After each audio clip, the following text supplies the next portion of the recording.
ঢাকা-৪ সংসদীয় আসনের স্বতন্ত্র প্রার্থী মিজানুর রহমান। প্রতীক তার ফুটবল। বিভিন্ন গণমাধ্যম সূত্র মতে প্রার্থীদের ভিড়ে তিনি একজন নিতান্তই গরিব প্রার্থী। নোংরা কালো পানি বোতলে ভরে ওয়াসার সাবেক এমডি তাসকিন খানকে খাওয়াতে চাওয়া সহ নানা বিষয়ে সংবাদ শিরোনাম হয়ে এলাকায় একটা বিপ্লবী চরিত্রের পরিচিতি হয় মিজানুর রহমানের। জুরাইন এলাকায় গিয়ে দেখা যায় পায়ে হেঁটে একাকী হ্যান্ডবিল বিলি করে প্রচারণা চালাচ্ছেন। দেখা গেল এক মহিলা ভোটার তাকে কোনো রকম ভয় না পাওয়ার পরামর্শ দিয়ে পাশে থাকার আশ্বাস দিচ্ছিলেন।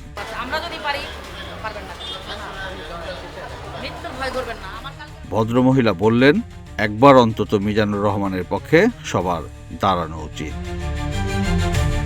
উনি যে স্বতন্ত্রতে দাঁড়িয়েছে ওটা বড় ব্যাপার না, ওনাকে আমরা অনেক আগে থেকেই চিনি। মানুষটা আসলেই ভালো, উনি কিছু করতে চায়। ঠিক আছে, আমরাও এরকম মানুষ চাই যারা কিছু করতে চায়। ঠিক আছে, আমরা তো এখানে আসলে মানুষের রুচি সব কিছু টেস্ট বদলাতে হয়, তো একটু বদলে দেখি না আমরা। ঠিক আছে, চলেন না আমরা সবাই একসাথে ভোটটা দেই, চলেন আমরা সবাই একসাথে মিজান ভাইকে এগিয়ে নিয়ে যাই। তারপরে যদি তার কোনো ভুল ত্রুটি আমরা পাই, আমরা তো আছি, আমরা তো নামাতে জানি। আমরা যদি ট্রেনে গণভবন থেকে যদি তাকে নামাতে জানি, আর তাকে কি ব্যাপার কোনো বলেন? তবে একটা চান্স তাকে দেওয়া যেতেই পারে। আমরা একটা চান্স দিয়ে দেখি, আমরা রুচিটা বদলিয়ে দেখি। এই এলাকায় যত যা কিছু হয় বারংবার দেখেছি, কোনো নেতাকে কথা বলতে দেখি নাই। ঠিক আছে, বাট উনি কিন্তু স্ট্রাগল করেছেন, যতটুকু পেরেছেন উনি করেছেন। তো আশা করবো ইন ফিউচারও উনি আমাদের সাথে থাকবেন এবং আমরা ওনার সাথে থাকবো, এটাই হচ্ছে বড় কথা। প্রচারণার কাজে ব্যবহৃত তার অস্থায়ী কার্যালয়ে বসে কথা হচ্ছিল তার সাথে। জানতে চাইলাম নির্বাচনে প্রার্থী হওয়ার সিদ্ধান্ত কেন নিলেন। প্রথমত আমাদের নির্বাচনে আসার অনেকগুলো কারণের মধ্যে একটা কারণ হচ্ছে, প্রধানতম কারণ যে বাংলাদেশের যে অবস্থা সামগ্রিকভাবে, একেবারে সামগ্রিকভাবে মানুষের স্বাস্থ্য, পরিবেশ, মানুষের চিন্তা ভাবনা, মানুষের টেনশন, ভবিষ্যৎ অনিশ্চিত, তার বাচ্চা কাচ্চার অনিশ্চিত জীবনযাপন, সামগ্রিকভাবে যে অবস্থা বাংলাদেশে আছে, মানে একটা বিশ্বচক্রের মধ্যে একটা এবং ভয়ঙ্করভাবে খারাপ দিকে ধাবিত হচ্ছে।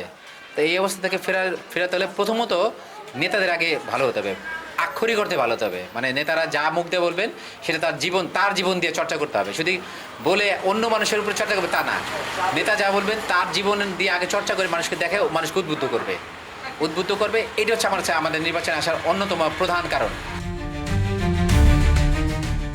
নির্বাচনে আয় ব্যয় নিয়ে সবচেয়ে গুরুত্বপূর্ণ কথা বললেন মিজানুর রহমান।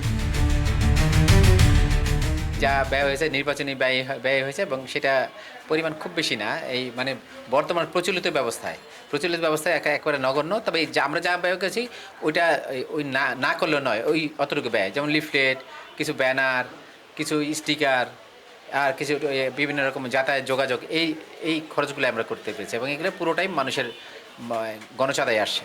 এইবার আমরা আমাদের একটা নির্বাচন তহবিল হয়েছে, সেখানে আমি শুরুতে 500 টাকা চাঁদা দিয়ে নির্বাচনের কাজ আমরা শুরু করেছি। এই পর্যন্ত যা খরচ হয়েছে মানুষের ভালোবাসার মাধ্যমে আমরা পেয়েছি। যেমন আমরা আজকে পর্যন্ত যে পর্যন্ত আসছি মানুষের যতটুকু সাড়া ফেলেছি, 2 লক্ষ টাকা খরচ হয় নাই। তাহলে আবার এটা বুঝি, আবার অপর অনেক প্রার্থী হয়তো কোটি টাকা খরচ করে ফেলছে।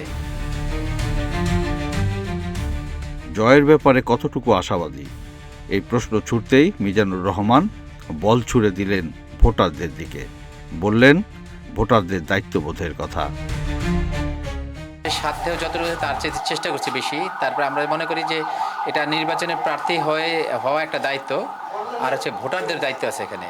মানে আমরা আমাদের সম্পর্কে মানুষ যতটুকু জানে বা আমরা জোর দিয়ে বলতে পারি যে আমরা মানুষের কল্যাণের জন্য নির্বাচন করতে আসছি, আক্ষরিক অর্থে। যে গতানুগতিক নির্বাচন করে যে নির্বাচিত হয়ে যে মানুষের কল্যাণ না করে বরং অকল্যাণের কারণ হবো তা না। আমরা মানুষের কাজের জন্য নির্বাচনে আসা, মানুষের সাথে দীর্ঘদিন লেগেছিলাম, নানা রকম আমাদের শক্তি সামর্থ্য যতটুকু ছিল তার চেয়ে বেশি আমরা মানুষের সাথে থাকার চেষ্টা করছি। এখন ওই জায়গাটাকে আরও পরিসরটা বাড়ানোর জন্য আমরা নির্বাচনে আসছি। এখন আমরা মনে করছি আমরা প্রার্থী হিসেবে যতটুকু করার ততটুকু করার চেষ্টা করছি। বাদবাকি ভোটারদের দায়িত্ব আছে এখানে, ভোটাররা সিদ্ধান্ত নেবে যে ভোটাররা কী করবে। স্থানীয় ভোটাররাও কেউ বললেন নতুন একজনকে সুযোগ দিয়ে দেখা উচিত। লোক এমনি ভালোই আছে, সবাই ভালো বলবে, খারাপ বলবে না। তবে নতুন একজনকে উঠানের দরকার আছে, বহুত লোকই তো গেছে, কথাটা বুঝলেন। আওয়ামী লীগ, বিএনপি, এখন নতুন একটারে উঠে দেখা উচিত। যে প্রার্থীটা ভালো হবে ওইটাই আমাদের দরকার, কথাটা বুঝলেন। সব ব্যবসা বাণিজ্য সবার জন্যই সব দরকার। আর মনে করেন বড় বড় যে লোভ দেখাইয়া পরে আবার দেখা যায় ওই আগের মতনই হয়, তাইলে তো আর চলবে না। তাহলে এর মধ্যে ভালো মন্দ দেখে দিতে হবে ভোট। কি বলবো, ওই তো ভালো লোক মনে করেন এলাকায় উন্নয়ন করে, কাম কাজ করে, অনেক সময় কোনো প্রতিবাদ করে, এটা তো দেই, সেই ভোট প্রাপ্য। মানে এই এলাকার যে উন্নয়নটা করবা, একজন আপাতত বিপদে দৌড়ায় আগুয়ায়, লোকও ভালো। মিজান আমার ছোট ভাই, আমার এলাকার ভাই, ইনশাল্লাহ পাশ করব। জনগণের যেন দোয়া করে যেন পাশ করে।